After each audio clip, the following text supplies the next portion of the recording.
Hi, my dear doctors. Today we are going to discuss about the normal uterine size related to the week of gestation.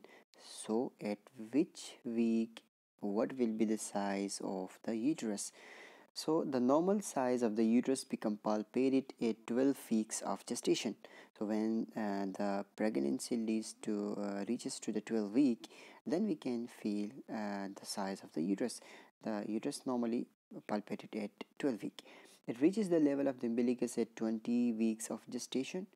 It reaches to the xiphisternum at 36 weeks of gestation. So how can we measure this? We can simply palpate the uterus, or we can find the height of the uterus from the pubic symphysis to that of the head of the fundus or head of the uterus.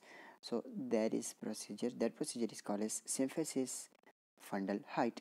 The Symphysis Fundal height detects approximately 40 to 60% of small for gestational age fetuses, but its predictive value is detecting large for dates fetuses in considerably less.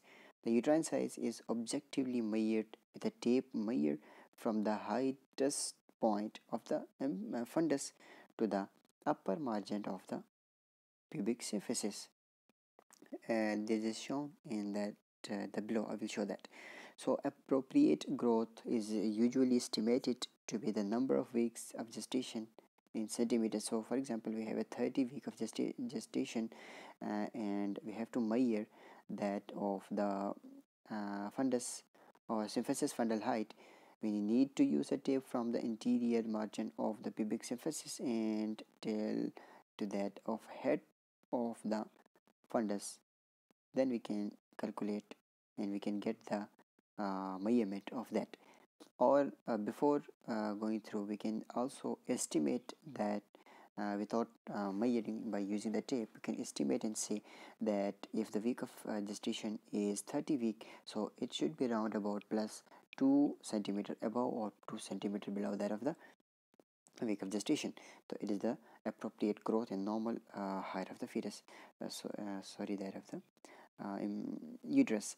So here we can see plus minus 2 centimeter from 20 until 36 week of gestation, plus minus 3 centimeter between 36 and 40 centimeter, and plus minus 4 centimeter at 40 week of gestation. So it is the estimated growth of value.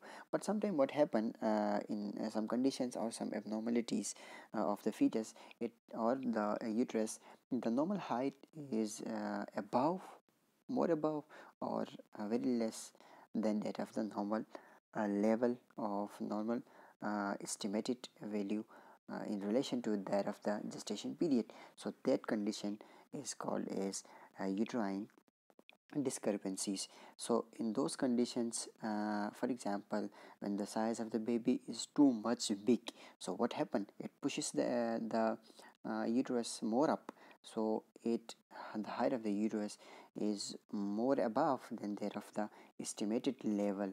Okay, and if the fetus is oligohydroamniosis, or the fetus is intrauterine retardation, or the fetus is not growing properly, or there is some abnormality or congenital abnormality of the fetus, some congenital abnormalities of the uterus, in those conditions, when the product of conception of the fetus is small, the height of the uterus is not so effectively high, so it is less or decrease or below that of the normal estimated level.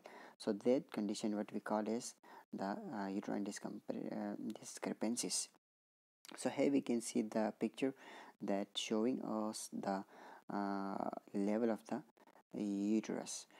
So 12 week is a little bit nearer to that of the pubic symphysis. Here we can palpate. Okay, 12 week is the point where we can palpate, we can feel the normal uterus. So when it reaches to 16 week, it around about it reaches to the midpoint of the line from the umbilicus to that of the pubic symphysis. At 22 week of gestation, it reaches to the umbilicus level, and at 36 week of gestation, it a little bit nearer to the xiphoid process or subcostal region, and at the week of 40 weeks of gestation, it nearly very close to that of the xiphoid process.